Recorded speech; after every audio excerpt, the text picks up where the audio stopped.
Lisa María Caiza nació en 1994 en una familia numerosa, que incluía a 8 hermanos. Era una familia numerosa, pero no particularmente próspera.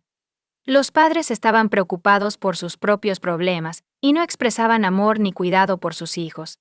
Además, circulaban rumores de que el abuso y la violencia eran comunes en la familia. La historia se desarrolló en 2020, en un momento en que el mundo entero estaba preocupado por la lucha contra el COVID-19. En un rincón de Ecuador, de manera silenciosa y desapercibida, estaban ocurriendo verdaderos eventos terribles en la pequeña parroquia de Pifo, en las afueras noreste de Quito. La protagonista de la trágica historia es Lisa María Caiza, una mujer con una mirada enigmática cuya vida se convirtió en una verdadera pesadilla ecuatoriana. El desafortunado martes 27 de octubre de 2020, Lisa envió varios mensajes al padre de sus hijos, David. Eran palabras deprimentes porque sus caminos con David ya casi se habían separado. En estas líneas, le confesó su amor por él, así como su embarazo inesperado. Sin embargo, en mensajes posteriores, Lisa afirmó que la vida estaba perdiendo significado para ella y que la decisión de interrumpir el embarazo era inevitable. Durante toda la noche, Lisa le suplicó a David que fuera a verla, pero su negativa fue firme. Sus padres también le instaron a quedarse en casa, y David siguió su consejo. En las primeras horas de la mañana del 28 de octubre, los vecinos de Lisa escucharon un débil grito de ayuda. Cuando miraron por la ventana, notaron a una mujer tirada en el suelo, claramente vomitando. Los vecinos se apresuraron a ayudarla de inmediato, llamando a los servicios de emergencia. Cuando llegaron los médicos y la policía, descubrieron a Lisa en estado crítico pero aún viva. Fue ingresada en el hospital de inmediato después de recibir primeros auxilios. Sus hijos, una niña de 5 años y un niño de 9, fueron encontrados inconscientes dentro de la casa. Los médicos no pudieron ayudarlos. Sus pequeños corazones habían dejado de latir en ese momento. Las autoridades descubrieron la identidad del padre de los niños y contactaron a David Acosta, quien, al enterarse de la tragedia, llegó al lugar con su padre. Se enteró de que Lisa estaba en el hospital y que sus hijos habían muerto. Después de varios días luchando por su vida en el hospital, Lisa recuperó la conciencia. Para entonces, los investigadores habían presentado a la fiscalía suficientes pruebas contundentes para emitir una orden de arresto contra esta misteriosa mujer. Cuando fue dada de alta del hospital, fue llevada inmediatamente a un centro de rehabilitación social. Las autoridades insistieron en que Lisa se sometiera a una evaluación psicológica y psiquiátrica, ya que su estado mental requería una investigación adicional como parte del próximo juicio. Lisa terminó en un centro de rehabilitación, donde los médicos y psicólogos reanudaron su trabajo después de hablar con un psicólogo criminal. Lisa habló abiertamente sobre su difícil infancia, en la que sus padres se peleaban y se abusaban mutuamente y de sus hijos. Su infancia tuvo un impacto significativo en su estado mental y en los momentos de conflicto, y el divorcio de sus padres quedó grabado en su memoria. Tal infancia obligó a Lisa a trabajar desde los 11 años. Poder estudiar. La chica tenía como objetivo liberarse de su familia disfuncional y crear un nuevo futuro para sí misma. El informe pericial también afirmaba que Lisa había sido abusada. Ella escribió cómo, después de varios años de matrimonio, su esposo, David, cambió drásticamente. Comenzó a humillar a su esposa antes de levantarle la mano. El día de la tragedia de los niños, los investigadores en la escena descubrieron varios vasos con residuos líquidos en la mesa. Estos hallazgos más tarde revelaron trazas de una de las pastillas de epilepsia de los niños, así como otros productos químicos que necesitaban ser identificados. Después de notar un olor extraño en la cocina, los policías registraron minuciosamente la casa y descubrieron una zona sospechosa debajo del cuarto de servicio. Derribaron la barrera y descubrieron un cuerpo sin vida envuelto en una manta, con evidentes signos de haber estado allí durante mucho tiempo. Más tarde, una investigación adicional reveló que el cuerpo descubierto pertenecía a Jaime Yanchacueno, un joven de 28 años que había estado en contacto con Lisa. Según Rosa Santiagueño, la familia de Jaime lo reportó como desaparecido días antes del macabro descubrimiento. La hermana de Jaime fue visto por última vez el 18 de octubre.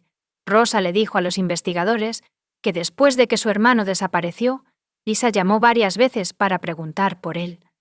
Lisa afirmó haber recibido un mensaje de texto de Jaime en el que él describía cómo unos traficantes de sustancias ilegales lo tenían como rehén y exigían un rescate de $8,000 con 0 centavos. Ella aconsejó firmemente a la familia de Jaime que no contactara a la policía.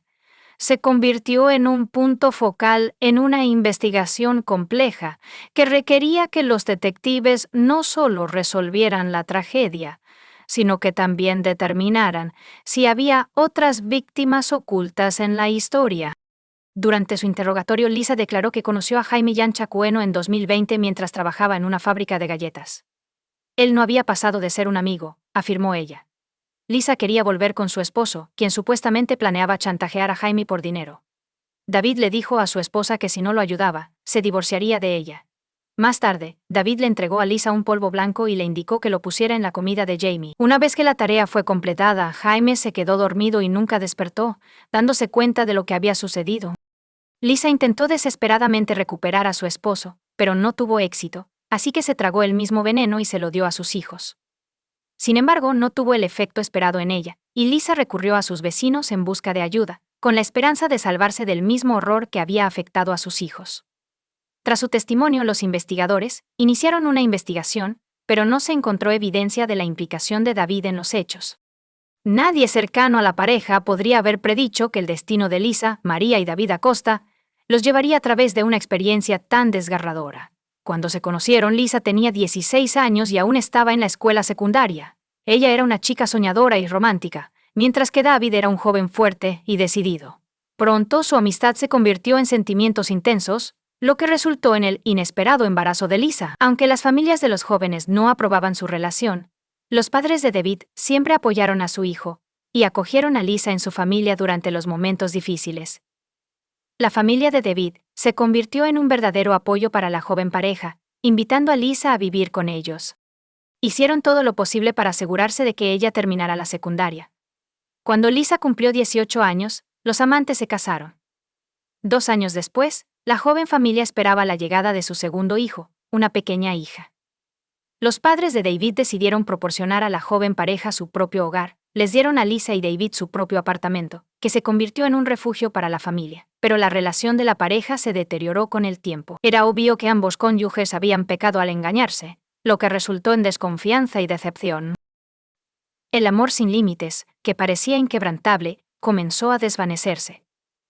Para empeorar las cosas, Lisa se quejó de abuso psicológico por parte de David, lo que la llevó a buscar ayuda de la policía. Finalmente obtuvo una orden de protección, y David se vio obligado a abandonar la casa familiar. En este punto, Lisa comenzó a usar su posición para chantajear a David, exigiendo dinero a cambio del derecho a ver a sus hijos en común. El comienzo de septiembre de 2020 trajo a Lisa un desafío inesperado que alteró drásticamente su rutina diaria. La joven madre descubrió que su hijo mayor estaba teniendo convulsiones, y en su desesperación, acudió a la sala de emergencias del Hospital Vaca Ortiz. Después de estabilizar la condición del bebé, los médicos decidieron realizar una serie de pruebas, que revelaron una forma focal de epilepsia, una enfermedad grave que afecta a una parte específica del cerebro. Los médicos instaron a Lisa a hacerse más pruebas, incluyendo resonancias magnéticas, y a ver a especialistas lo antes posible.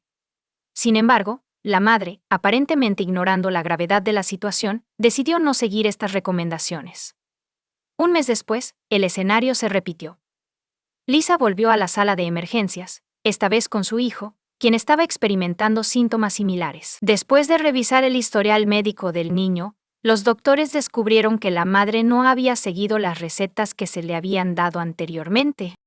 No se habían realizado pruebas, no se habían llevado a cabo consultas con especialistas y parece que el hijo no recibió el tratamiento necesario. Los médicos, preocupados por el bienestar del niño, le recordaron a Lisa la importancia de seguir los consejos médicos. Le advirtieron que ignorar los consejos del médico podría tener repercusiones legales, ya que podría poner en peligro la salud y el bienestar de su hijo. Sin embargo, esta vez, Lisa ignoró la advertencia del médico. Unas semanas después de enterarse de la enfermedad de su hijo, decidió llamar a David. El tono serio en su voz preocupó a David. Le dijo que una trabajadora social la visitaría en breve para hablar sobre el diagnóstico de su hijo y su jubilación. David llegó a su cita, pero la trabajadora social ya se había ido. Para hacer la espera más amena, Lisa le ofreció una bebida. Sin embargo, mientras David bebía la bebida, de repente se sintió mal. Su condición estaba empeorando, y la trabajadora social no había llegado. Así que David decidió irse a casa y conseguir algo para aliviar su malestar. A la mañana siguiente, David despertó en un estado terrible. Apenas podía hablar porque su lengua estaba adormecida. Cada paso era incómodo y le dolían los ojos. Sus padres insistieron en llamar a la ambulancia. David fue trasladado al hospital, donde pasó varios días. Las pruebas revelaron la presencia de una sustancia psicoactiva en su sistema, pero como él no había usado nada de ese tipo, David comenzó a preguntarse cómo podría haber sucedido esto. Finalmente especuló que alguien le había metido algo deliberadamente en un lugar público. David estaba agradecido por su vida y se dio cuenta de que lo que había sucedido podría haber sido mucho peor. A principios de octubre de 2020, Lisa decidió contratar a una niñera para sus hijos. Su prima Patricia le recomendó a su amiga Berta, una mujer responsable de 48 años que busca empleo. Berta visitó la casa de la joven madre el lunes 5 de octubre. Lisa le instó a tomar una pastilla que ella afirmaba ayudaba a prevenir la infección con el virus COVID-19, que estaba en su punto máximo en ese momento, afirmando que era una cura natural altamente efectiva. Lisa persuadió a Berta para que tomara la medicación y entrara a la casa. Se sentaron a discutir las responsabilidades de cuidado infantil de la niñera. Berta empezó a sentirse mal unos minutos después. Sintió un dolor de cabeza. Su estómago se alteró y eventualmente vomitó. Patricia llegó poco después. Había llamado a su prima varias veces, pero Lisa no contestaba, lo que alertó a Patricia. Decidió investigar qué había pasado y fue directamente a su casa. Cuando entró, Berta ya se estaba desmayando en el sofá. Lisa le contó a su prima lo que había pasado y expresó su preocupación cuando se dio cuenta de que aún no había llamado a una ambulancia. Patricia lo hizo de inmediato. Después de un rato, llegaron los médicos y admitieron a Berta en el hospital. La condición de la víctima se ha estabilizado. Los médicos diagnosticaron envenenamiento con una sustancia tóxica, lo cual ocurre frecuentemente al tomar varios medicamentos. Los médicos determinaron que Berta no podía tolerar un componente de la composición de la pastilla de COVID-19.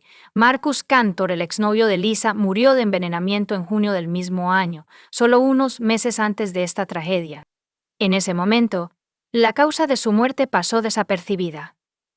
Pero ahora, con todas estas circunstancias extrañas, el caso de Mark requería atención adicional. Los investigadores registraron la casa del fallecido y descubrieron las huellas dactilares de Lisa en las gafas utilizadas la noche antes de que Mark muriera. Este hecho proporcionó evidencia adicional a la investigación, señalando la posible implicación de Lisa en el incidente. Sin embargo, se hizo una nueva acusación contra Lisa. Su propia familia presentó un informe impactante a la policía. Resulta que el 2 de septiembre la familia tuvo una reunión familiar y Lisa ofreció dejar que todos probaran una bebida que ella había hecho. Los 7 hermanos y hermanas de la joven, así como sus padres, bebieron la bebida desconocida y se enfermaron casi de inmediato. Afortunadamente nadie murió, pero la madre de 56 años sufrió un derrame cerebral. El padre de Lisa afirmó que mientras los familiares buscaban atención médica, su hija robó $1.30 de la casa. La investigación ahora incluye no solo delitos contra niños y un exnovio, sino también un incidente que pone en peligro la vida y la salud de su propia familia. Ese no fue el único evento extraño que los investigadores encontraron. En mayo de ese año, José Luis Erazo, amigo de Lisa, fue encontrado muerto en su casa. José había desaparecido inesperadamente unos días antes, y los vecinos rápidamente detectaron un olor a descomposición, lo que los llevó a contactar a las autoridades. Un examen del cuerpo inicialmente no reveló nada sospechoso y fue diagnosticado como un ataque al corazón. Pero una de las hermanas de José sospechó algo extraño y ocultó una botella de alcohol descubierta en el refrigerador. Además, la familia de José descubrió que faltaban algunos objetos en la casa. Resultó que Lisa y José eran amigos, y cuando el hombre murió, la presunta asesina llamó a sus familiares y sonaba desconsolada. Ella afirmó que José le debía una gran suma de dinero y que necesitaba contactar a su familia para saldar la deuda. Este astuto plan fracasó, y Lisa llamó nuevamente a la familia de José poco después, cambiando su voz para ocultar su identidad y presentándose como amiga de José. Ella afirmó que estaba embarazada de él y tuvo que solicitar la manutención del niño. Aunque la familia de José no creía las historias, Lisa no estaba dispuesta a rendirse y hizo un tercer intento de engañarlos. Afirmó saber quién era el responsable de la muerte de José y se ofreció a reunirse para discutir los detalles. Si no hubiera sido arrestada por el asesinato de sus propios hijos y Jaime, la lista de víctimas podría haber sido más larga. Cuando los medios informaron sobre el arresto de Lisa tras envenenar a 3 personas, los familiares de José lo entendieron. Inmediatamente informaron sus sospechas a las autoridades y el cuerpo de José fue exhumado para un examen forense con el fin de determinar su verdadera causa de muerte. Los familiares no se equivocaron, se encontraron rastros de veneno en los restos de la fallecida el 22 de diciembre de 2020. Lisa María Caiza y Jaime Santiagueño enfrentaron una audiencia por el asesinato de sus dos hijos cuyas identidades y fotos se mantuvieron en privado. Debido a las restricciones por la propagación del virus COVID-19, el juicio se llevó a cabo de manera virtual. Lisa se había puesto en contacto con nosotros desde un centro de rehabilitación social. Según la declaración del fiscal, Lisa administró una mezcla tóxica de insecticidas y medicamentos antiepilépticos a sus hijos. Durante los interrogatorios, ella afirmó que se había vuelto desesperada y no podía dejar a sus hijos con su esposo David, quien no se preocupaba por ellos. De hecho, admitió que deseaba que estuvieran muertos. Al concluir la audiencia, el juez le otorgó a la acusada un pase judicial y ordenó su detención preventiva hasta el juicio. El juicio de los niños se reanudó en 2021 en la Corte Provincial de Pichincha. El fiscal presentó una colección de pruebas para demostrar la culpabilidad de Lisa. Entre ellos se encontraban declaraciones de David, quien reveló el contenido de los mensajes enviados a la esposa en la víspera de la tragedia. En uno de los mensajes, ella afirmó que tomaría lo que le pertenecía. Refiriéndose a los niños, ella declaró que no tenía idea de a dónde irían sus hijos y ella misma, si al cielo o al infierno, pero ahora sentía como si estuviera en el infierno. Lisa continuó diciendo que no espera que su esposo la perdone porque sabe que la odiaba antes y la odiará aún más después de esto. David también habló sobre su relación inestable con su esposa. Durante la audiencia, se presentó el testimonio reconstruido del acusado, afirmando que tomó 2 pastillas ese día, pidió ayuda y luego se desmayó. Según la reconstrucción de la fiscalía, la hija murió mientras aún estaba en la cama, y su hermano mayor intentó dar unos pasos para pedir ayuda antes de caer y morir. La autopsia forense arrojó una conclusión extremadamente clara: los niños murieron como resultado de un crimen planificado. Las muertes fueron causadas por asfixia inducida por edema pulmonar e intoxicación por una combinación de medicamentos para la epilepsia y otras sustancias no especificadas, probablemente insecticidas y desinfectantes. La fiscalía también acusó a Lisa de la muerte de Jaime Yanchacueno, cuyo cuerpo fue descubierto emparedado en la cocina. La perpetradora también fue acusada de intentar asesinar a David y a miembros de su propia familia. La audiencia abordó la actitud irresponsable de Lisa hacia la salud de su hijo después de que le diagnosticaran epilepsia localizada. La madre ignoró las instrucciones para pruebas adicionales y exámenes de seguimiento, y cuando el niño fue hospitalizado nuevamente, su condición se agravó por la negligencia de su propia madre. Las advertencias de los profesionales médicos no cambiaron su actitud hacia el tratamiento de su hijo, lo que resultó en una amenaza de terminar sus derechos parentales.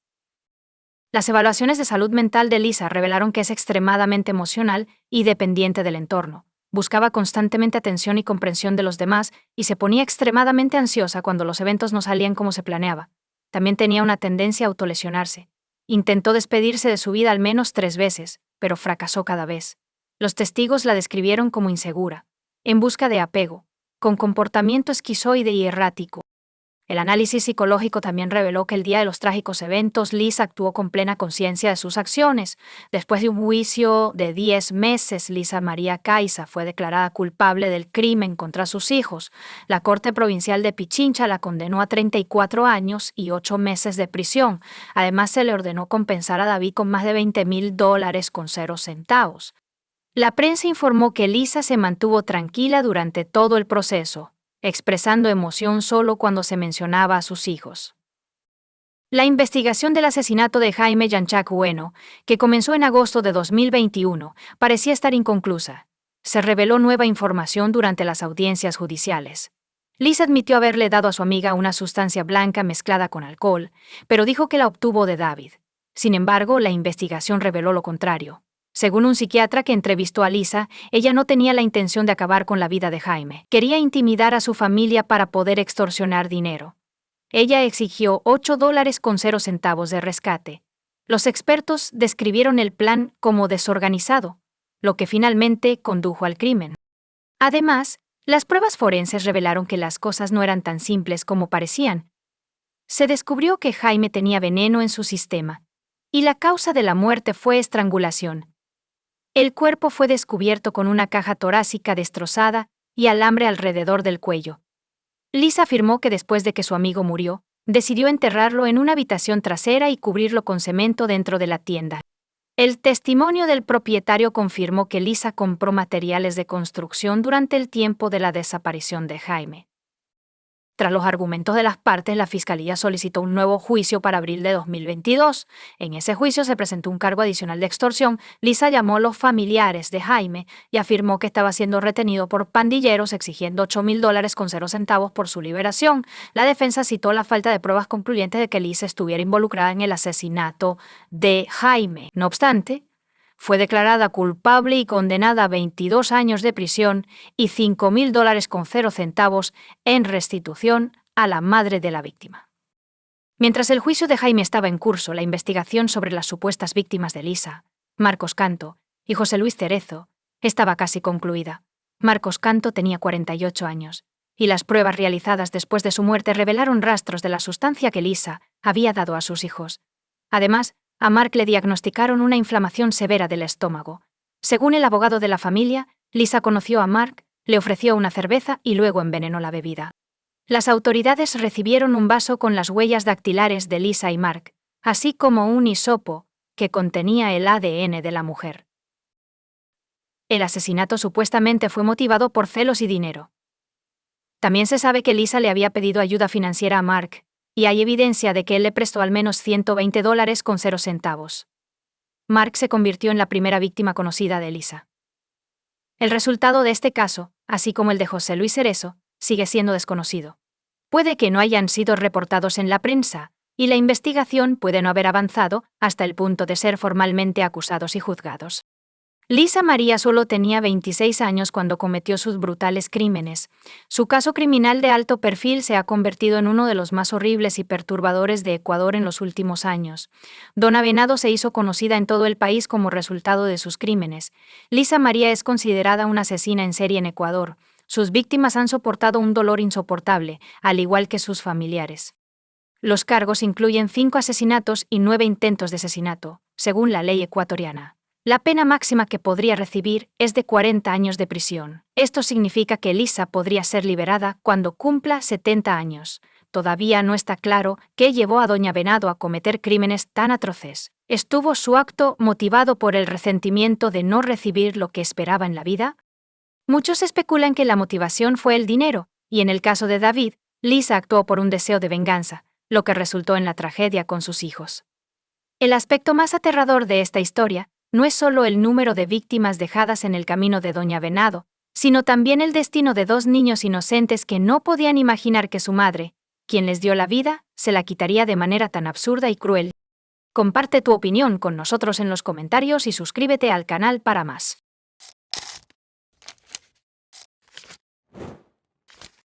Hola chicos, bienvenidos a mi canal, y hoy vamos a echar un vistazo a otro caso horrible con ustedes. En este video veremos lo que sucedió en el estado de Georgia.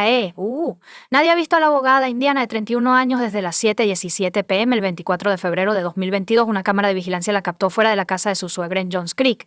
La policía y su familia han hecho esfuerzos significativos para determinar a dónde fue Ciara y qué le sucedió. Ciara Locklear de Cleveland, Georgia, era una mujer alegre y ambiciosa.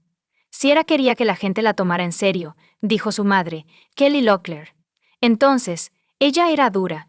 Siguió los pasos de su madre, que era asistente legal. Se convirtió en abogada. Ciara creció en Georgia y aspiraba a vivir en Atlanta algún día. Kelly, nativa de Georgia, afirmó que Atlanta siempre había sido su plan.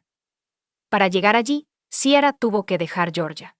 Asistió a la Universidad de Tennessee para la universidad antes de asistir a la Facultad de Derecho en la Universidad Estatal de Florida. Ciara eventualmente se convirtió en abogada y se especializó en defensa de seguros. Kelly describió a su hija de la siguiente manera: superó y siguió adelante. Kelly también afirmó que era feliz, enérgica y cariñosa. Estaba extremadamente motivada en su carrera. Ciara conoció a Xavier Brealand en Tinder en octubre de 2020, y su relación despegó rápidamente. La pareja se casó después de 6 meses. Ciara ya estaba embarazada en este momento. Según los registros judiciales, Ciara ayudó a Xavier con sus problemas legales con su exesposa. Después de un tiempo, los recién casados decidieron mudarse a Carmel, Indiana, para comenzar allí sus nuevas vidas. Ciara comenzó a trabajar en un bufete de abogados y tuvo un hijo llamado Jackson a finales de 2021. Desde afuera, Xavier y Ciara parecían la pareja ideal. Sin embargo, sus problemas de pareja comenzaron poco después de conocerse. Shelby Campbell, la prima de Ciara, dijo que los problemas de la pareja comenzaron después de su primera cita. Ciara le informó a Xavier que no quería seguir comunicándose con él, pero su futuro esposo no era el tipo de persona que podía manejar el rechazo. Si Xavier aparecía sin invitación en su apartamento y se sentaba cerca de su puerta, comenzaba a enviarle mensajes amenazantes porque la había visto con otro hombre. Ciara amenazó con contactar a las autoridades y no se detenía. Finalmente, le dio otra oportunidad. 6 meses después, se casaron. Shelby y Ciara eran mejores amigas que se enviaban mensajes de texto todos los días. Ciara le expresó sus sentimientos, afirmando que tenía miedo de su esposo. Por ejemplo, uno de sus mensajes decía: «Bueno, estoy luchando con esto de una manera muy grande. No quiero rendirme con alguien a quien amo y abandonarlo a él y a nuestra familia. Sin embargo, creo que el comportamiento está deteriorándose». Entonces, si así están las cosas ahora, ¿cómo serán en el futuro? Además, solía sentirse mal cuando decía cosas feas. Y últimamente ni siquiera se siente mal por sus acciones. Me está culpando, como si lo hubiera hecho porque tú me obligaste. Ciara declaró que su esposo sería responsable si algo le sucediera.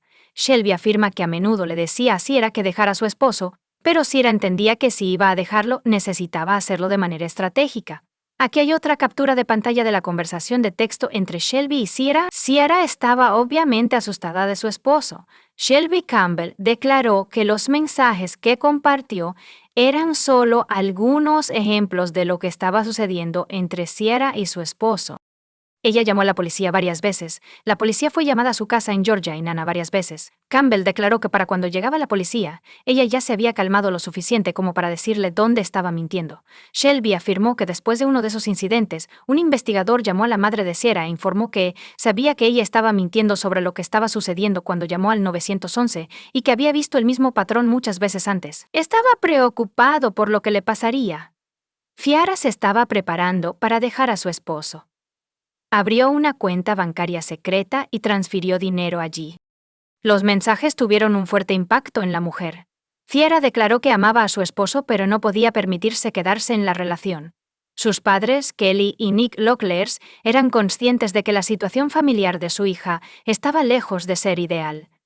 Querían que Ciara rompiera con Xavier y le aseguraron que siempre podría regresar a un lugar seguro, es decir, su hogar. El fatídico viaje de Ciara a Georgia comenzó cuando ella y Xavier cargaron a su bebé y a su gran perro en el Volkswagen Tiguan blanco de 2017 de Ciara y condujeron 11 horas hacia el sur. Según su familia, Ciara llegó a la casa de sus padres el 19 de febrero. Pasó la noche con familiares que no la habían visto desde que se mudó a Indiana. Parecía un viaje rápido para ver a su familia.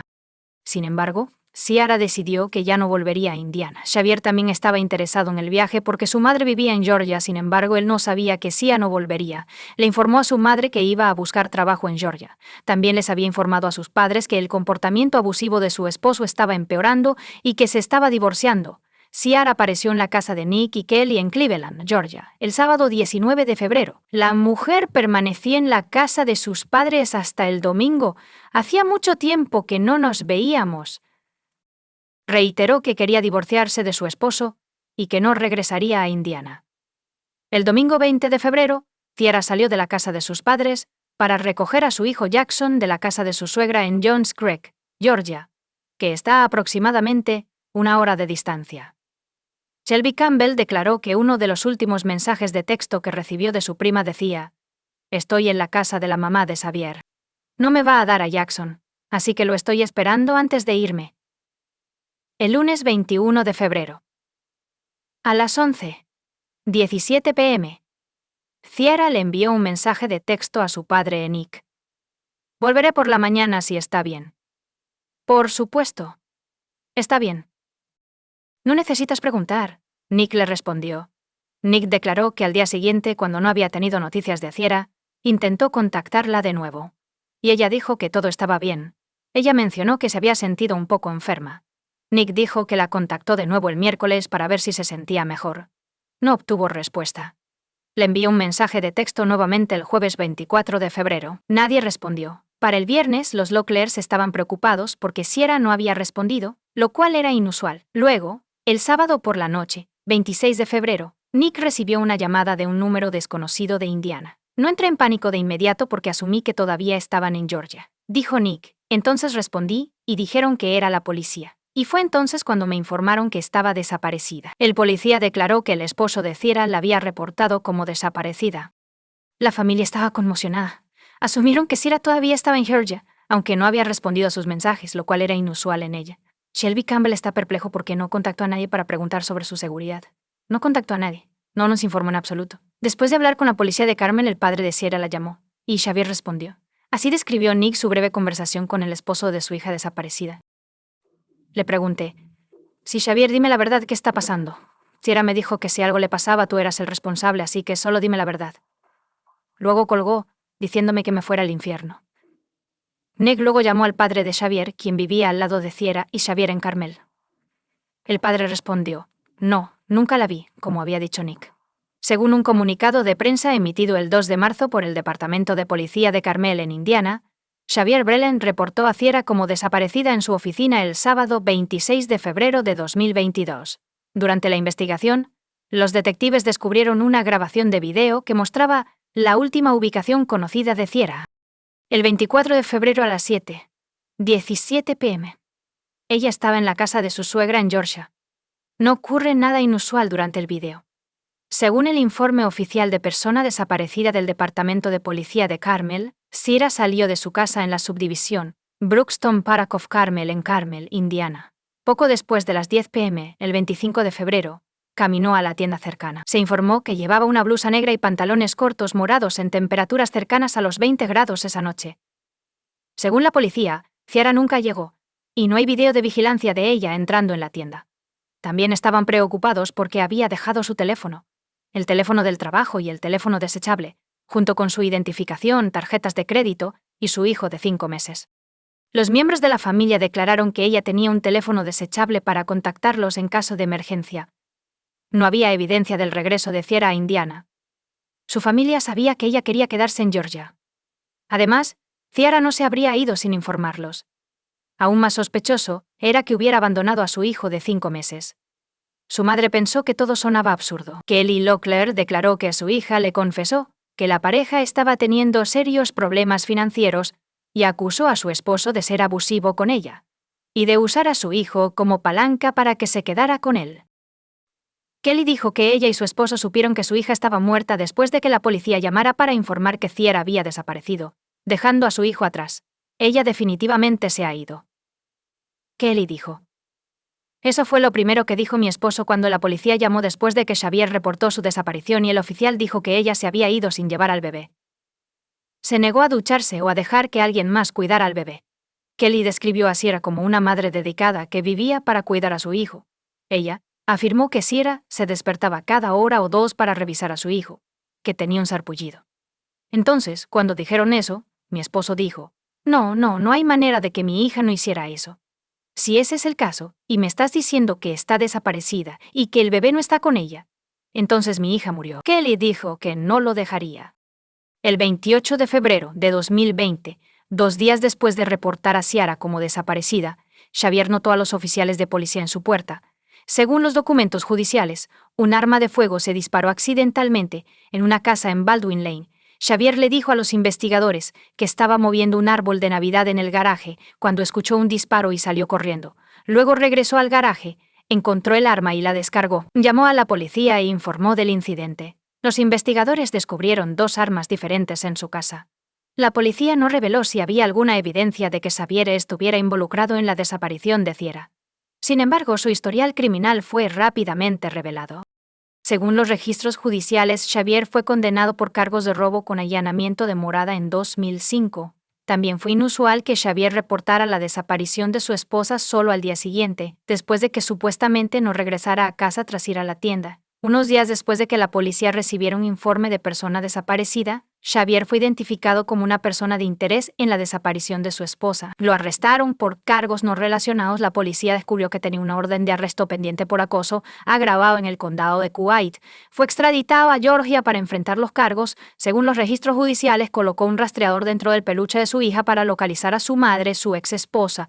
El caso surgió de una disputa de custodia entre la expareja. El viernes, 2 semanas después de que Ciara desapareciera, voluntarios de la policía, familiares y amigos buscaron en varios vecindarios de Johns Creek.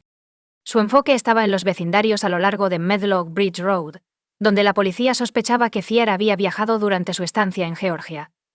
Además de repartir volantes, el Departamento de Policía de Johns Creek instaló letreros electrónicos en 2 ubicaciones a lo largo de Kimball Bridge Road, solicitando la ayuda del público. También han contactado a varias empresas de letreros electrónicos comerciales para ayudar a difundir la imagen e información de Ciara por todo el área metropolitana de Atlanta. La familia pidió a cualquiera que haya visto el Volkswagen Tiguan blanco 2017 con la matrícula de Georgia RMB 5869. Durante ese tiempo contacta a la policía. La matrícula del vehículo estaba enmarcada por la Facultad de Derecho de la Universidad Estatal de Florida. La policía dijo que los investigadores forenses registraron el coche en busca de pruebas y luego lo liberaron. La última ubicación conocida de Ciara fue en la casa de su suegra en Georgia, por lo que la policía asumió que su desaparición estaba relacionada con algo que ocurrió en esta casa. Rastrearon la ruta de Xavier de regreso a Indiana, pero no pudieron confirmar que Ciara estuviera en el coche. Xavier fue el único que salió del Volkswagen blanco en las gasolineras y tiendas. No está claro cuánta cooperación proporcionó la madre de Xavier Valance durante la investigación en curso. Sin embargo, los funcionarios de la ley confirmaron que se recogieron pruebas de la residencia utilizando una orden de registro en su búsqueda de respuestas. Los investigadores de Johns Creek utilizaron profesionales forenses y perros rastreadores para llevar a cabo la búsqueda. El énfasis estaba en encontrar posibles manchas de sangre, signos de una lucha, o cualquier otra pista que pudiera arrojar luz sobre los eventos que rodearon la visita de la pareja. A pesar del uso de una unidad canina, las autoridades informaron que la búsqueda no arrojó ninguna pista de olor discernible en la residencia. Los detalles de las pruebas recopiladas durante la búsqueda siguen siendo desconocidos, ya que el caso todavía se está investigando. En marzo de 2022, los investigadores obtuvieron un video de la cárcel que muestra a Xavier Valance diciéndole a sus hijos que Ciara no volvería a casa porque había sido secuestrada. Esto contradice su declaración a la policía de Carmel sobre «alguien secuestró a mi esposa», le dijo a uno de sus hijos al final de la llamada. ¿Sabes lo que significa secuestrar a un adulto? No volverá a casa. Sin embargo, Xavier fue ingresado en la cárcel del condado de Coweta en Georgia el 16 de marzo de 2022. Después de ser extraditado de la cárcel del condado de Hamilton por acoso agravado, el caso no estaba relacionado con la desaparición de Ciara. El cargo se originó en un incidente en Georgia en marzo de 2021, en el que colocó un dispositivo de rastreo para acosar a la madre de su hijo. En ese momento, la mujer a la que siguió tenía una orden de restricción en su contra. En agosto de 2022, fue declarado no culpable. Sin embargo, fue arrestado nuevamente y extraditado a Indiana. Esta vez que el cargo fue por posesión ilegal de un arma de fuego por un delincuente grave y violento. En la audiencia inicial de Brooklyn suplicó al juez que redujera su fianza a un nivel que su madre pudiera pagar. El tribunal redujo su fianza a $35,000 con 0 centavos, mientras los fiscales querían aumentarlo a $50,000. Con 0 centavos, todo lo que necesitaba era una oportunidad para volver a encarrilar mi vida. Breland informó al juez. Breland declaró que podría conseguir un trabajo como camionero si lo liberaban de la cárcel. Después de revisar el caso, el juez fijó la fianza en $100,000 con 0 centavos. En febrero de 2023, Xavier Breland fue liberado tras pagar la fianza. Esta decisión judicial tuvo consecuencias, de las cuales hablaré más adelante. Fue interrogado repetidamente sobre la desaparición de Ciara, pero negó cualquier implicación en ella. Su versión no ha cambiado. Desapareció después de ir a la tienda. Se han sugerido varios lugares para la búsqueda de pruebas en la desaparición de Ciara Valance.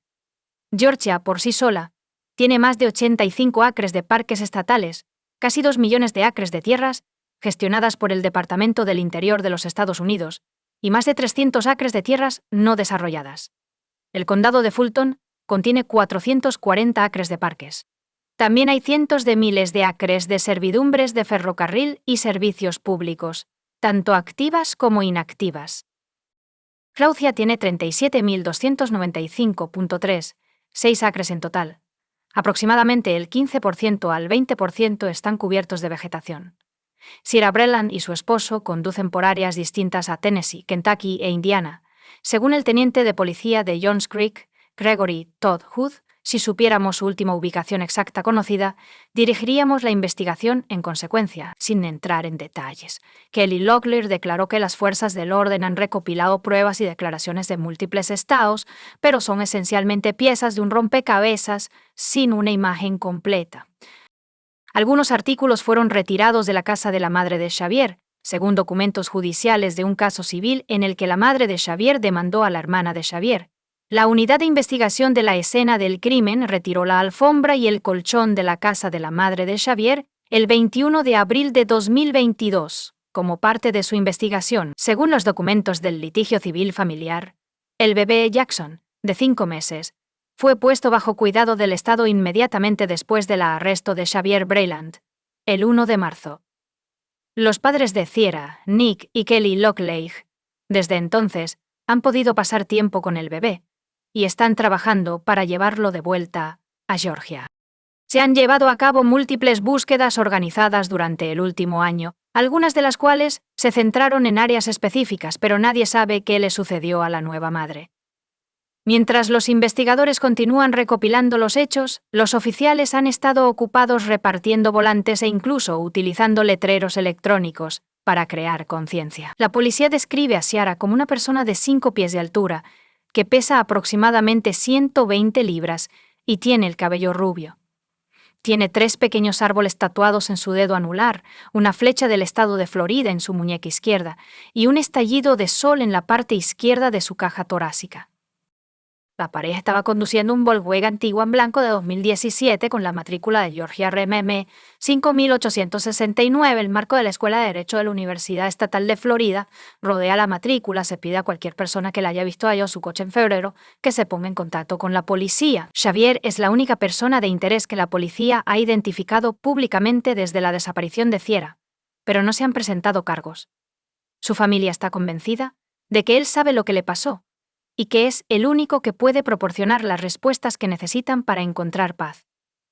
Finalmente, que Sierra descanse en paz. Kelly Locklear cree que el cuerpo de Sierra podría estar en Georgia, Tennessee, Kentucky o Indiana. Ella está suplicando a los leñadores y pescadores que estén atentos en esos estados y que contacten a las autoridades si tienen alguna información. A los padres de Sierra ahora se les ha otorgado la custodia del hijo de la pareja. Como mencioné anteriormente, si Xavier Breland fue liberado bajo fianza en un caso que involucraba armas de fuego ilegales, el juicio estaba programado para el 28 de diciembre de 2023. Pero Xavier Breland no se presentó en la corte, y su paradero es desconocido. Se ha emitido una orden de rearresto a su nombre, y las fuerzas del orden están trabajando arduamente para encontrarlo. Este último desarrollo complica aún más el ya desconcertante caso de la desaparición de Sierra. La orden describe a Xavier Breland como un hombre negro de 6 pies de altura, que pesa 160 libras, con cabello castaño y ojos verdes. El FBI se ha unido a la búsqueda de la mujer desaparecida, pero su cuerpo aún no ha sido encontrado. Esto, combinado con la reciente desaparición de Xavier, ha resultado en numerosas preguntas sin respuesta. Kelly Locklear, la madre de Sierra, ha declarado públicamente que cree que Sierra temía a Xavier y no tenía intención de regresar a Indiana con él. Con ambas personas desaparecidas, el caso se ha vuelto aún más urgente. El juicio por el cargo de armas de Xavier ha sido pospuesto varias veces. Y las fuerzas del orden y la familia de Sierra ahora están pidiendo ayuda al público. Están buscando cualquier información que pueda ayudarles a encontrar a Xavier y Sierra, con la esperanza de arrojar luz sobre las extrañas circunstancias que rodean sus desapariciones. Comparte tu opinión con nosotros en los comentarios y suscríbete al canal para más.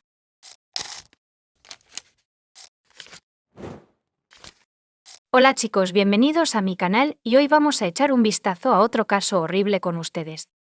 Hoy veremos lo que sucedió en San Antonio, Texas, en 2007.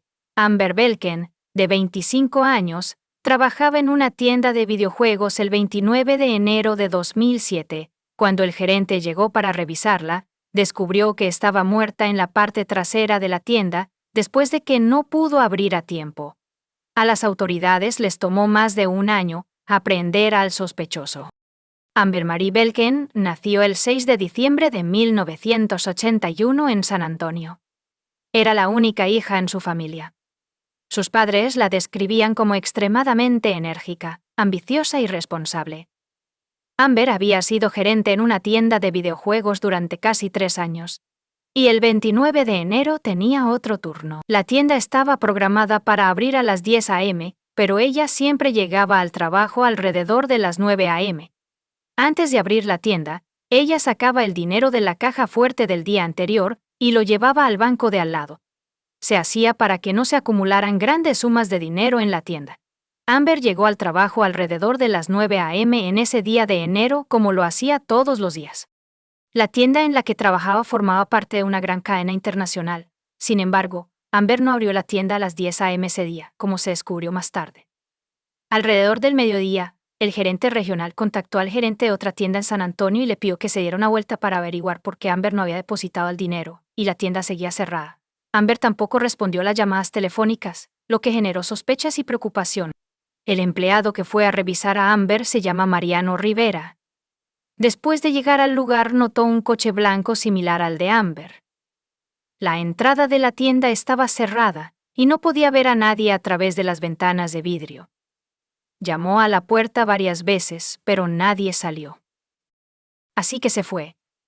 Regresó unas 2 horas más tarde para echar otro vistazo. Mirando a través de las ventanas de la tienda, Rivera vio al asistente de Amber, Brandon. Llamó a la puerta, y Brandon lo dejó entrar. Rivera le preguntó a Brandon si había visto a Amber, y él dijo que no. Dijo que acababa de llegar y notó algo extraño en la tienda. Había algunos CDs de dinero y documentos relacionados con el trabajo en el suelo. Rivera entró en la habitación trasera y hizo un descubrimiento espantoso. El cuerpo sin vida de Amber yacía en el suelo boca abajo con una bolsa de plástico sobre su cabeza. Más tarde los expertos forenses determinarán que la causa de su muerte fue la estrangulación. Rivera marcó inmediatamente el 911, y pronto la policía acordonó la tienda. Los detectives descubrieron que Amber no entregó dinero al banco como lo haría cualquier otro día. Sin embargo, la caja fuerte en la tienda estaba vacía, lo que implica que hubo un robo que salió mal. Es posible que el ladrón se encontrara con Amber y decidiera eliminarla como testigo. El horario de Amber indicaba que el crimen ocurrió entre las 9 y las 10 de la mañana.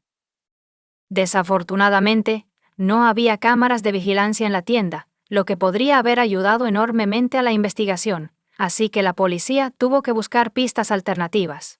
Primero, los detectives interrogaron a Mariano Rivera y Brandon Bale, quienes descubrieron el cuerpo, describieron cómo y en qué circunstancias llegaron a la tienda y descubrieron la muerte de Amber. Según la gerencia de la tienda, faltaban aproximadamente $2,000 con 0 centavos de la caja fuerte, junto con algunos CDs de videojuegos y 3 o 4 consolas de PlayStation. El total de los daños en la tienda ascendió a $6,000 con 0 centavos. La policía interrogó a los empleados de los negocios vecinos a la tienda, pero no obtuvieron los resultados deseados. Nadie había visto ni oído nada. Mientras la policía estaba ocupada en la escena del crimen, la noticia se esparció por todo San Antonio, y los representantes de los medios de comunicación se agolpaban en el estacionamiento frente a la tienda. El padre de Amber, Randy Belkin, se enteró del incidente por las noticias. Cuando vio la dirección de la tienda donde ocurrió el crimen, se subió inmediatamente a su coche y condujo hasta allí. Cuando llegó, habló con un detective, quien desafortunadamente le informó que la víctima del crimen era su hija. Este evento dividió la vida de Randy en 2 partes, antes y después. Pronto, la madre de Amber, la Elia, llegó a la tienda. Mirando a los ojos de su esposo, se dio cuenta de que su único hijo ya no estaba con ellos. Después de examinar la escena del crimen, los detectives concluyeron que el criminal salió de la tienda por la puerta trasera, por lo que nadie lo vio. Sin embargo, la conclusión principal fue que el criminal estaba familiarizado con el horario de la tienda. Sabía que el dinero se entregaba al banco entre las 9 y las 10 de la mañana. También sabía que no había cámaras de vigilancia en esta tienda. Esto es algo que solo un ex empleado o un empleado actual de la empresa sabría. La primera persona seriamente sospechada de estar involucrada en el crimen fue el asistente de Amber, Brandon Beal. Estaba íntimamente familiarizado con las operaciones de la tienda, y ya estaba dentro cuando un gerente de otra ubicación llegó para verificar la salud de Amber. Cuando Brandon llegó al trabajo, sabía que la tienda debería haber estado abierta unas horas antes, pero aún estaba cerrada. A pesar de esto, abrió la puerta con su llave, entró y luego la cerró con llave. Notó signos de lucha dentro, pero por alguna razón, no entró en la habitación trasera para ver si Amber estaba presente. Y, después de hablar con la gerencia de la empresa, los detectives descubrieron que Amber, una gerente de tienda, estaba descontenta con el trabajo de Brandon y quería que lo despidieran.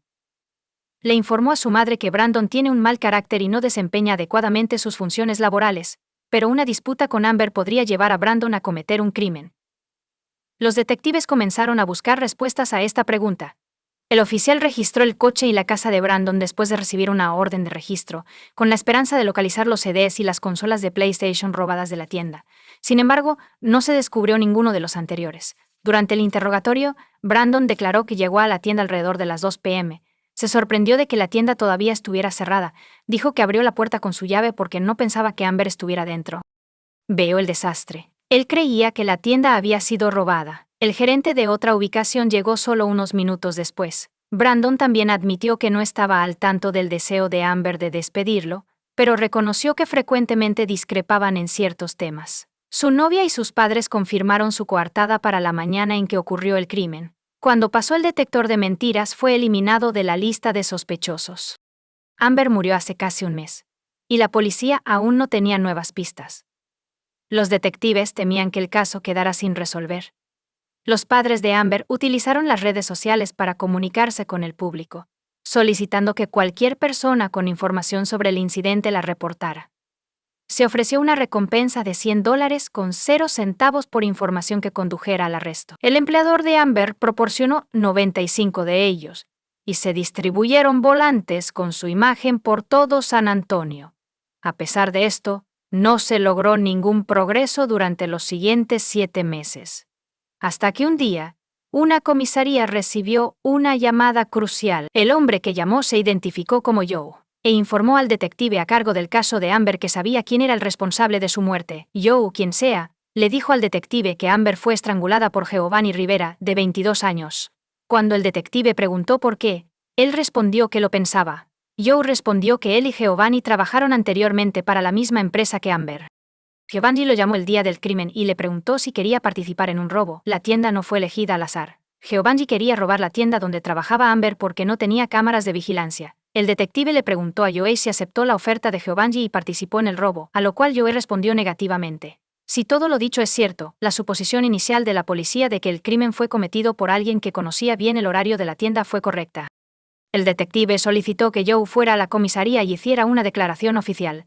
Se negó, pero probablemente sabía que lo encontrarían tarde o temprano. Entonces, 2 días después, regresó a la comisaría y afirmó una vez más que no participó en el robo. Durante el interrogatorio, Joe detalló cómo Giovanni Rivera expresó por primera vez su deseo de robar una tienda. Joe afirma que Giovanni nunca dijo que iba a hacerle daño a Amber. Sin embargo, aproximadamente un mes después de su muerte, el caso recibió una amplia cobertura mediática. Confesó que la muerte de Amber fue su culpa. Joe explicó que no llamó de inmediato, porque estaba preocupado por su seguridad. ¿Cuáles son tus pensamientos? ¿Podría la recompensa de $100 con 0 centavos por proporcionar información importante motivarlo a ir a la policía? Por favor, comparte tus pensamientos sobre el asunto en los comentarios. Joe afirmó que el campo de la culpa comenzó a superar el sentimiento de miedo, lo que lo llevó a hacer una llamada.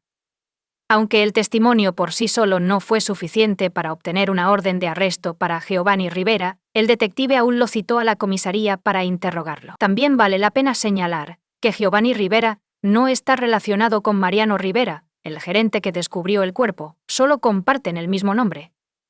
En una conversación con un detective, Rivera acusó a Joe de mentir. Él afirma que no estuvo involucrado en ninguna actividad criminal. Finalmente se negó a responder más preguntas, obligando a la policía a liberarlo.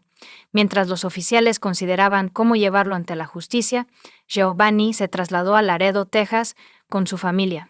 Esta es la ciudad de la frontera con México, por lo que había una buena posibilidad de que cruzara la frontera y se perdiera. Sin embargo, sin pruebas contundentes, los detectives no pudieron proceder, y el caso se estancó una vez más durante meses. Afortunadamente, la ayuda llegó inesperadamente a finales de junio de 2008. Verónica, la esposa de Giovanni, llamó a la policía casi un año y medio después de que Amber muriera. Ella afirmó que su esposo la atacó amenazándola a ella y a los niños con una pistola. Más importante aún, ella afirmó que él era responsable de la muerte de Amber Belkin. El detective a cargo del caso viajó a Laredo para hablar con Verónica, a quien había conocido en persona. Ella afirmó que tomó una mala decisión al casarse con Giovanni. Se quedó embarazada de él mientras aún estaba en la escuela y su familia insistió en que se casaran. Giovanni comenzó a revelar su verdadero rostro después de la boda. Era un tirano. Según Verónica, si él deseaba intimidad pero ella no, la ataba con cinta adhesiva. También afirmó que cuando Giovanni fue llamado a una comisaría por primera vez, regresó a casa angustiado e inmediatamente le informó que necesitaba mudarse a Laredo. Salieron de San Antonio ese mismo día, habiendo llevado todo lo que necesitaban. Verónica entendió que si su esposo estaba limpio ante la ley, no se mudarían. Una vez reunió el valor para preguntarle a Giovanni si estaba involucrado en la muerte de Amber Belkin, a lo que Giovanni respondió que él la había matado. Verónica estaba atónita y le preguntó por qué lo hizo. Él explicó que lo hizo porque su familia necesitaba dinero para pagar el alquiler.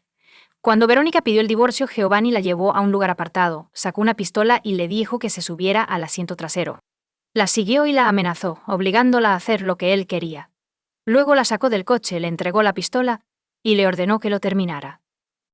Verónica dijo que no lo haría. Giovanni respondió que si ella no disparaba, se encargaría de ella, sus hijos y sus familiares. Verónica le suplicó que pensara en lo que podría pasarles a sus hijos. Si se quedaban sin sus padres, parecía funcionar. Y ambos regresaron a casa esa noche, pero Giovanni dijo que iba a desaparecer por la mañana. Cuando se fue, Verónica inmediatamente llamó a la policía y les contó sobre la confesión de su esposo. Los detectives obtuvieron una orden de arresto para Giovanni Rivera después de recibir el testimonio de 2 testigos, uno de los cuales era la esposa de Giovanni Rivera. Sin embargo, Rivera logró cruzar la frontera y perderse en México en ese momento. Pasaron otras 6 semanas antes de que fuera descubierto o arrestado en la casa de un familiar. Las autoridades de México acordaron su extradición a los Estados Unidos con la condición de que los fiscales no pidan la pena de muerte para él. Se acordaron esos términos. Después de que se completaron todos los documentos, se le delegó a Giovanni Rivera la autoridad en los Estados Unidos. Los padres de Amber se sintieron aliviados de que su arresto resultara en justicia por la muerte de su hija. El 7 de agosto de 2008, Rivera fue interrogado. En contraste con la conversación anterior, los oficiales escucharon el testimonio de su esposa. Al ser informado de esto, admitió todo. Declaró que tan pronto como Amber abrió la puerta de la tienda, la siguió, usando guantes y una máscara. Amber lo reconoció, lo cual lo sorprendió mucho. Le dijo que estaba teniendo problemas financieros y que necesitaba dinero desesperadamente, y la obligó a abrir la caja fuerte. Amber intentó alcanzar el teléfono en un momento dado, y él tuvo que atarle las manos con cinta adhesiva. Ella entró en pánico y comenzó a gritar. Según Rivera, le puso la mano sobre la boca y le pidió que se quedara en silencio. Amber intentó liberarse, pero él se dio cuenta de que había llegado al punto de no retorno. Tomó una bolsa de plástico cercana y le cortó el oxígeno. Ella dejó de respirar, se llevó el dinero, algunos CDs y algunas consolas de PlayStation antes de alejarse en su coche, que estaba estacionado detrás de la tienda. El abogado de Rivera comenzó a negociar un acuerdo de culpabilidad. La oficina del fiscal del distrito tardó casi 1 año y medio en aceptar este acuerdo, que excluía una cadena perpetua sin posibilidad de libertad condicional. Dado los riesgos de un juicio conjurado y el hecho de que las apelaciones pueden tardar años en ser escuchadas, los fiscales concluyeron que el acuerdo de culpabilidad era el mejor resultado posible para la familia Belkin. Giovanni Rivera recibe una sentencia a cadena perpetua como resultado del acuerdo en abril de 2010. Deberá cumplir 30 años de prisión antes de poder solicitar la libertad condicional. Amber les ha prometido a sus familiares y amigos que harán todo lo posible para asegurarse de que él nunca salga libre. Las autoridades no dijeron si alguien recibió la recompensa de $100,000 con 0 centavos ofrecida por ayudar en la búsqueda del perpetrador. Comparte tu opinión con nosotros en los comentarios y suscríbete al canal para más.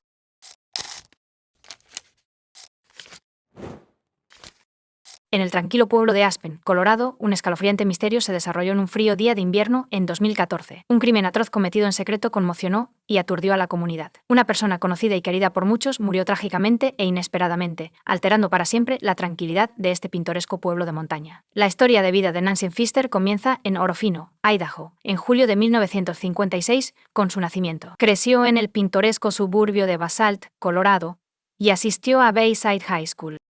La familia de Nancy tenía una conexión única con el desarrollo del Buttermilk Ski Resort. Su padre, Art Pfister, transformó el rancho familiar de ganado en este conocido centro de esquí en 1958, haciendo una gran fortuna en el proceso. La madre de Nancy, Betty, también tiene un historial notable. Fue miembro de las pilotos de servicio de la Fuerza Aérea Femenina durante la Segunda Guerra Mundial. Comenzó su carrera universitaria en el Instituto Pratt de Brooklyn, antes de abandonar y regresar a sus raíces en Colorado, a la edad de 20 años. De regreso a casa, continuó desempeñando un papel importante en la gestión del negocio familiar, que era bien conocido en la industria turística local a la edad de 29 años. A pesar de nunca haberse casado, Nancy dio la bienvenida a su hija Juliana al mundo. A los 39 años, dio a luz a un hijo. La vida de Nancy Pfister estuvo marcada por su dedicación como madre soltera, criando a sus 2 hijos en la cabaña de troncos que su padre le construyó con cariño en 1991. En el fatídico día 26 de febrero, una visita al hogar de Nancy y su amiga Kathy Carpenter tomó un giro inesperado y aterrador. Habían pasado 3 días desde la última vez que se vieron o hablaron, y la preocupación de Kathy había crecido demasiado como para ignorarla. Kathy entró en la casa de Nancy y llamó a su amiga, desesperada por una respuesta. Sin embargo, el silencio inquietante que la recibió le puso los pelos de punta. Su corazón se hundió al notar un detalle escalofriante: una pequeña mancha de sangre en el cabecero de Nancy. La habitación en sí estaba desorganizada, con las cobijas tiradas como si hubiera habido una pelea, pero el descubrimiento más perturbador aún estaba por llegar. El dormitorio de Nancy contaba con un gran vestidor. Y la preocupación de Kathy aumentó cuando descubrió que la puerta estaba cerrada con llave. Desesperada por conocer la verdad, sacó una llave de repuesto del armario y abrió la puerta con cautela. Lo que percibió estaba más allá de sus peores pesadillas. Un hedor nauseabundo e insoportable. Dentro del armario había un cuerpo sin vida. Kathy llamó al 911 a las 6:15 p.m., con la voz temblorosa mientras describía el espantoso descubrimiento. Ella creía que la figura sin vida en el armario era la propia Nancy. La llegada de los policías solo confirmó las sospechas de Kathy. El cuerpo sin vida de Nancy estaba efectivamente escondido en el armario, envuelto en una bolsa de basura resistente de pies a cabeza, con bolsas de basura de cocina adicionales cubriendo su cabeza. La escena era una exhibición horrible de violencia. Nancy había sido brutalmente golpeada hasta morir. Su cabeza mostraba signos de múltiples traumas por objeto contundente. Un cable de extensión eléctrica había sido cruelmente enrollado alrededor de su cuello, añadiendo un elemento escalofriante al crimen. A pesar de la brutalidad del ataque a Nancy, había muy poca sangre en la escena, con la excepción de una pequeña mancha en el cabecero. Pero cuando los investigadores voltearon el colchón, descubrieron un gran charco de sangre empapado en la tela. Pronto quedó claro que quienquiera que hubiera atacado a Nancy había tomado el escalofriante paso de voltear el colchón para ocultar las horribles consecuencias antes de huir. La pregunta que atormentaba tanto a Kathy como a la policía era: ¿quién podría cometer un acto tan atroz y brutal contra Nancy? Era una pregunta que envió ondas de choque a través de su pacífica comunidad, dejándolos lidiar con la inquietante realización de que un asesino sin corazón vivía entre ellos. La revelación de Kathy Carpenter añadió otra capa de complejidad a un caso ya desconcertante. Informó a la policía sobre las recientes tensiones entre Nancy y sus inquilinos, William Trace Styler, y su esposa, Nancy Styler. Esta información inmediatamente sembró dudas sobre los estilistas y desató especulaciones sobre su posible implicación en el brutal asesinato de Nancy. El día después de que se encontrara el cuerpo sin vida de Nancy, se realizó una autopsia por el Dr. Steve Ayers, el forense del condado de Pitkin. Sus hallazgos arrojan luz sobre la gravedad del crimen. El Dr. Ayers determinó que Nancy murió por 3 o 4 golpes violentos en la cabeza propinados con un objeto duro con un borde ligeramente curvado. Aunque no pudo identificar el arma exacta utilizada, pudo determinar que el extremo del instrumento era pequeño, de aproximadamente 1 o 2 pulgadas. La cronología exacta de la muerte de Nancy seguía siendo incierta. El Dr. Ayers estimó que el asalto fatal ocurrió entre la noche del 24 de febrero y la mañana del 25 de febrero. Las lesiones de Nancy estaban concentradas entre su frente derecha y el hueso temporal derecho, lo que indica 3 o 4 golpes severos. Además, Varios moretones cubrían su brazo izquierdo, su cuello derecho y su mandíbula derecha, pintando un sombrío retrato de la brutal violencia que sufrió.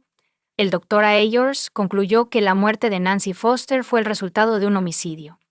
La investigación dio un paso significativo hacia adelante, intensificando la búsqueda de la verdad y la justicia. El enfoque ahora estaba completamente centrado en descubrir la verdad sobre la implicación de los estilistas, así como cualquier otro posible sospechoso que pudiera tener la clave para resolver este escalofriante y profundamente inquietante misterio de asesinato. La investigación policial dio un giro crítico cuando indagaron en las complejas relaciones entre Nancy Foster, la víctima, y los estilistas. Sus inquilinos dejaron claro que había más en la historia de lo que parecía a simple vista. La decisión de Nancy Foster de alquilar su lujosa casa en la montaña durante sus vacaciones anuales de clima cálido se convirtió en una pieza importante del rompecabezas. Su anuncio en el Aspen Times era directo, ofreciendo una casa de 3 dormitorios con 3 baños y medio. Estratégicamente ubicado en la ladera de la montaña. La única regla era no tener gatos. Este anuncio despertó el interés de Trey y Nancy Styler, quienes estaban considerando un nuevo comienzo en Aspen, lejos de sus problemas en Denver. A primera vista, los estilistas parecían ser inquilinos ideales. Nancy Styler, una experta de renombre mundial, y Lily Paget, una anestesióloga retirada que se vio obligada a dejar su puesto debido a una enfermedad neurológica debilitante, parecían ser personas responsables que cuidarían bien de la propiedad. Sin embargo, sus vidas aparentemente pacíficas se habían visto trastornadas por una serie de contratiempos. Las demandas habían agotado sus ahorros, dejándolos en una situación financiera difícil. La enfermedad de Trey lo obligó a renunciar a su puesto como jefe de personal en un hospital de Denver, causando dificultades adicionales. En un intento desesperado por reinventarse, decidieron mudarse a Aspen, un destino próspero y prometedor. El trasfondo médico de Nancy Styler la había llevado a considerar nuevas posibilidades. Había tomado cursos de botox y tratamientos con láser, con la esperanza de abrir su propio spa en Aspen. La presencia de residentes adinerados, celebridades y turistas en la zona lo convirtió en una perspectiva atractiva. Cuando se encontraron con el anuncio de Nancy Pfister, parecía ser la oportunidad ideal para que se establecieran e hicieran conexiones en su nueva comunidad. Así que los estilistas se convirtieron en los inquilinos de Nancy Pfister. La relación entre arrendador e inquilinos, que alguna vez prometía, se había deteriorado misteriosamente hasta el punto en que Nancy Foster murió brutalmente en su propia casa. La policía ahora se enfrentaba a la abrumadora tarea de desentrañar los eventos que habían llevado a este trágico desenlace, intentando determinar los motivos y las circunstancias que rodeaban el inquietante asesinato de Nancy Foster. La conversación de la policía con Trey y Nancy Styler proporcionó una imagen vívida de su deteriorada relación con Nancy Foster. Era evidente que su entusiasmo inicial por la tendencia se había desvanecido, resultando en una profunda animosidad. Nancy Styler describió sus interacciones iniciales con Nancy Pfister como positivas. Respondieron rápidamente a su anuncio en octubre y fueron recibidos calurosamente en su hogar. Nancy Foster incluso expresó interés en invertir en su nuevo emprendimiento. Sin embargo, la situación empeoró después de que se mudaron. Los estilistas afirmaron que el comportamiento de Nancy Foster cambió drásticamente, volviéndose exigente y, en sus palabras, como si la trataran como a una esclava. Como resultado, cuando Nancy Pfister se fue a Australia en noviembre de 2013, los estilistas se sintieron aliviados por su ausencia. Durante la ausencia de Nancy Foster, le había pedido a su amiga Kathy que recogiera el alquiler y cuidara de su labradoodle. Sin embargo, para enero de 2014, las tensiones habían aumentado. Nancy Pfister comenzó a publicar quejas en Facebook, alegando que los estilistas habían dejado de pagar el alquiler y le debían dinero por los servicios públicos. Nancy Styler reconoció haber recibido varios mensajes y correos electrónicos de Nancy Pfister durante este tiempo. En un giro inesperado de los acontecimientos, Nancy Foster informó a los Styler en febrero de 2014 que regresaría 3 meses antes de lo planeado y exigió que desocuparan su casa antes de su llegada. Cuando Nancy Pfister regresó a casa, descubrió que algunas de las pertenencias de los estilistas, incluido el equipo de spa para su negocio, aún estaban guardadas en su garaje. Cuando Nancy Foster regresó, no perdió tiempo en abordar la situación. Le confió a Kathy la tarea de entregar una nota a Trey en la que se detallaban sus reclamaciones de que le debían $14.00 por servicios públicos y daños a la propiedad, y exigía el pago. Nancy Foster supuestamente amenazó con solicitar una orden de restricción para mantener a los estilistas fuera de su propiedad. Aunque los Styler cuestionaron la legalidad de tal acción, la versión de los hechos de Nancy Styler indica que fueron a la casa para recuperar sus pertenencias después de recibir la nota de Nancy Foster. Nancy Foster no estaba presente en ese momento, así que entraron a la casa para recoger sus pertenencias, quedándose hasta las 4 p.m. A la mañana siguiente regresaron para completar la tarea, pero aún no encontraron a Nancy Pfister. Sin embargo, durante su visita, notaron que el perro de Nancy había quedado solo en la casa. Nancy Styler afirmó no estar al tanto de lo que había sucedido con Nancy Pfister, ya que no la habían visto durante sus visitas a la propiedad. El caso de Nancy Foster, que involucraba su complicada relación con los Styler y su desaparición, añadió intriga a una historia ya enigmática. Los investigadores estaban decididos a determinar qué sucedió cuando Nancy confrontó a los Styler sobre las supuestas muertes.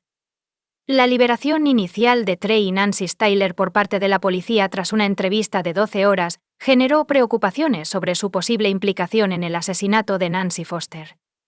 Aparte del informe de Kathy sobre una disputa, no había evidencia concreta que los vinculara con el crimen. Sin embargo, el descubrimiento de pruebas cruciales poco después de su liberación arrojaría nueva luz sobre el caso. El avance llegó cuando un hombre que recogía basura a solo 100 yardas del motel donde se alojaban los estilistas tropezó con las pertenencias de Nancy Foster. Me enteré de su asesinato por las noticias. Reconoció la importancia del descubrimiento e inmediatamente notificó a la policía. Después de investigar, las fuerzas del orden descubrieron la bolsa mencionada por el informante, que contenía algunas de las pertenencias personales de Nancy Foster. Curiosamente, la matrícula del vehículo Jaguar del estilista fue encontrada en la misma bolsa, lo que plantea preguntas sobre por qué estaba en posesión de Nancy. Pero los descubrimientos no terminaron ahí. La policía en la tierra tiene un viejo martillo que creen que es el arma del crimen. Las pruebas revelaron que el martillo contenía rastros de sangre de Nancy Pfister. Aún más incriminante, se descubrió ADN del estilista en la bolsa de plástico que contenía el martillo. Además, se descubrió una llave del armario de Nancy solo unos metros de la habitación del motel del estilista. Con esta nueva evidencia, la policía volvió a arrestar a Trey y Nancy Styler, acusándolos de asesinato en primer grado. Parecía que las piezas del rompecabezas finalmente se estaban uniendo, señalando su papel en la brutal muerte de Nancy Pfister. Sin embargo, una nube de incertidumbre se cernía sobre el caso, y la policía estaba abierta a la posibilidad de que otras personas estuvieran involucradas o de que los estilistas estuvieran siendo incriminados. Algunas de las pruebas parecían estar estratégicamente colocadas, lo que suscitaba sospechas de una mano oculta manipulando la situación. Además, la frágil condición física de Trey como resultado de su enfermedad neurológica generó preocupaciones sobre su capacidad para cometer tales crímenes atroces por su cuenta. A medida que avanzaba la investigación, la búsqueda de la verdad completa se expandió, para incluir la posibilidad de que otros actores estuvieran involucrados en este escalofriante misterio de asesinato. La arresto de Kathy Carpenter, amiga de Nancy Foster y cajera de un banco local, conmocionó a la comunidad de Aspen. La investigación tomó un giro inesperado. A medida que avanzaba la investigación policial, descubrieron una serie de hechos que planteaban dudas sobre la implicación de Kathy en el caso, a pesar de su amistad con Nancy Pfister. Había tensiones subyacentes porque Kathy sentía que Nancy la trataba más como un asistente personal, aunque nunca había sido compensada por ese papel. La policía sospechaba que Kathy había hecho una conexión con Nancy Styler, compartiendo historias sobre sus quejas comunes contra Nancy Foster. Un descubrimiento particularmente perturbador fue que Kathy fue al caja de seguridad de Nancy en el Alpine Bank y retiró $6.00 del dinero de Nancy, así como 2 anillos familiares, solo un día después de descubrir su cuerpo sin vida. Cuando se le preguntó al respecto, Kathy declaró que Nancy le había otorgado acceso legal a la caja de seguridad y que había tomado estos artículos con la intención de entregárselos a la hija de Nancy, Juliana. A pesar de las complejidades de su relación, Kathy seguía siendo leal a Nancy y la consideraba una amiga cercana. Admitió que Nancy podía ser exigente y frecuentemente daba órdenes, pero también enfatizó los momentos agradables que pasaron juntas, lo que alimentó las sospechas de la policía. Según los registros, Nancy Styler llamó a Kathy 3 o 4 veces el 26 de febrero, poco antes de que se descubriera el cuerpo sin vida de Nancy Foster. Este patrón de comunicación alimentó la creencia de los investigadores de que los 3 individuos estaban de alguna manera conectados con el asesinato de Nancy Foster. Los giros y vueltas de la trágica muerte de Nancy Pfister continuaron con una revelación impactante. Solo unas semanas antes de que comenzara el juicio, Trey, una figura clave en la investigación, tomó una decisión inesperada. Se acercó al juez y expresó su disposición a confesar el crimen. La confesión de Trey resultó en un impactante acuerdo de culpabilidad en el que se declaró culpable de asesinato en segundo grado y aceptó una sentencia de 20 años de prisión. Trey ofreció revelar los horribles detalles de lo que le había sucedido a Nancy Pfister. Sin embargo, un aspecto crítico y fatal de este acuerdo de culpabilidad era que Nancy Styler, la esposa de Trey, recibiría libertad incondicional de todos los cargos relacionados con la muerte de Nancy Foster. Ante el juez, Trey pronunció las palabras que sellaron su destino: Su señoría, soy culpable. Continuó dando un relato escalofriante de lo que sucedió esa fatídica noche. Trey confesó que inicialmente fue a la casa de Nancy Pfister para razonar con ella. Cuando salió de su habitación del motel, su esposa estaba durmiendo, sin saber de la tragedia que se avecinaba. Al entrar en la casa sin cerrar de Nancy Pfister, descubrió que ella dormía plácidamente en su dormitorio. La vista de Nancy durmiendo pacíficamente se volvió insoportable para la ya atormentada mente de Trey. Su vida se estaba desmoronando, plagada de ruina financiera, y las incesantes demandas de dinero de Nancy Pfister, combinadas con la retención de su equipo de spa, dejaban a Nancy aparentemente indiferente al caos, durmiendo plácidamente en su cama. Fue un punto de inflexión para Trey, que le hizo perder el control de la realidad. En un giro impactante de los acontecimientos, Trey describió ir al garaje y recoger una bolsa de basura y un martillo. Regresó al dormitorio de Nancy y la golpeó brutalmente con el martillo, golpeándola repetidamente hasta que murió, para reducir las pruebas del crimen atroz.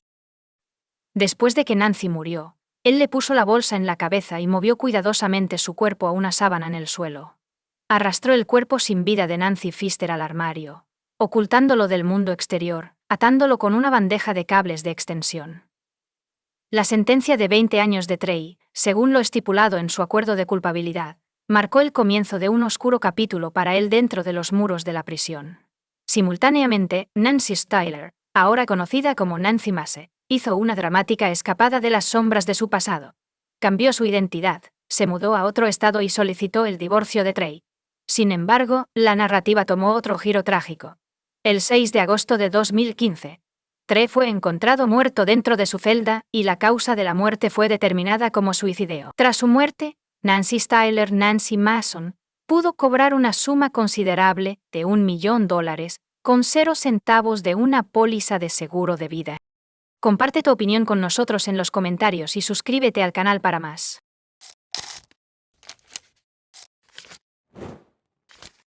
Hola chicos, bienvenidos a mi canal y hoy vamos a echar un vistazo a otro caso horrible con ustedes.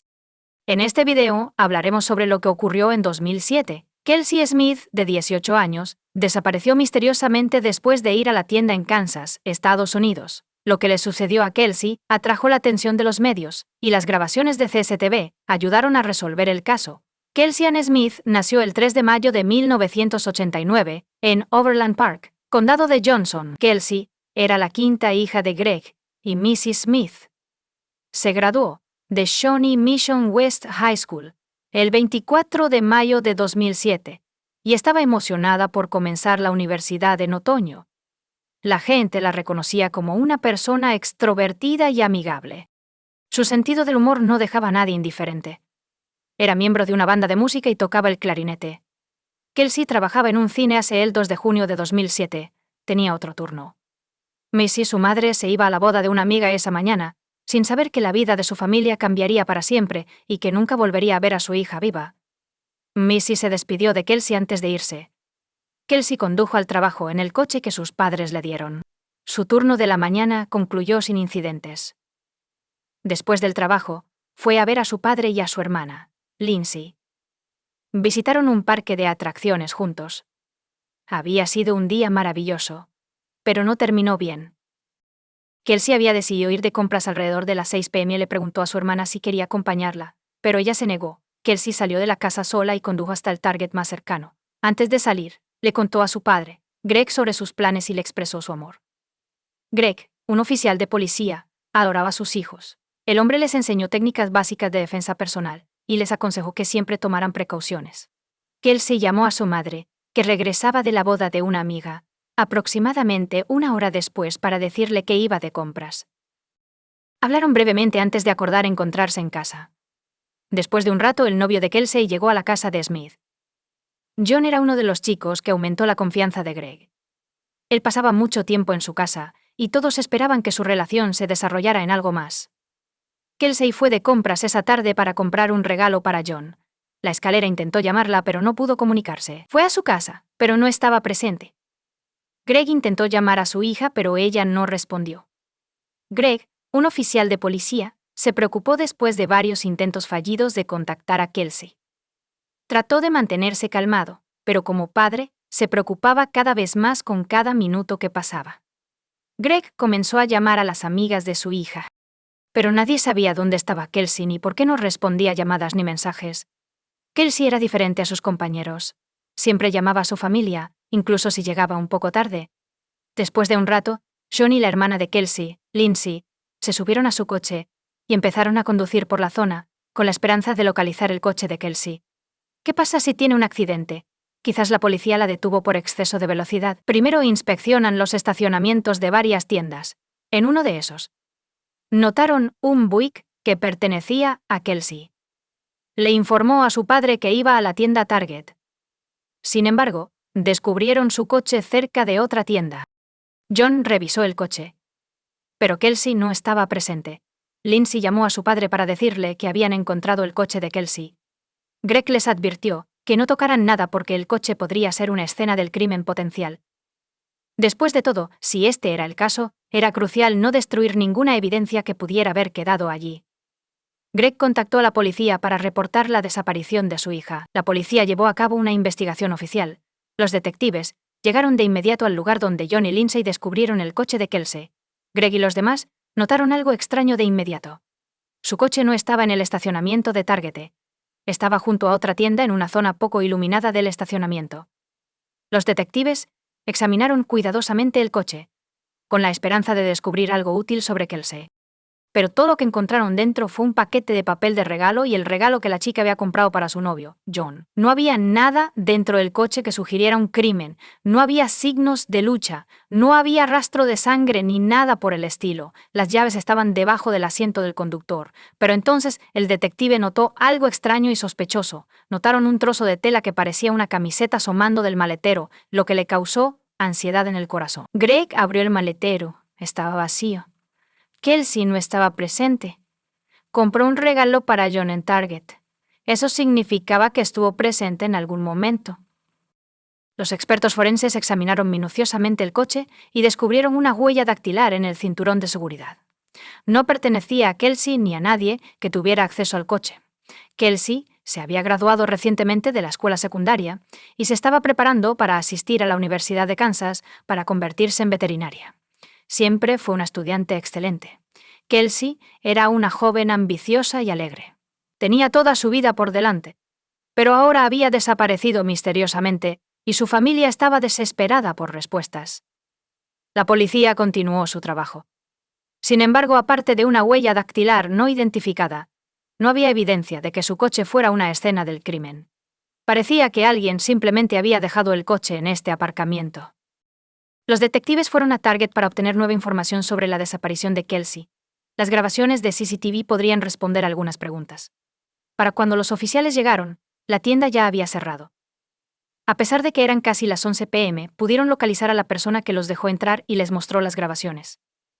La policía pasó varias horas frente a los monitores, observando cada movimiento de Kelsey, pero su viaje a la tienda fue rutinario. Encontró los artículos necesarios, los pagó y se dirigió al estacionamiento.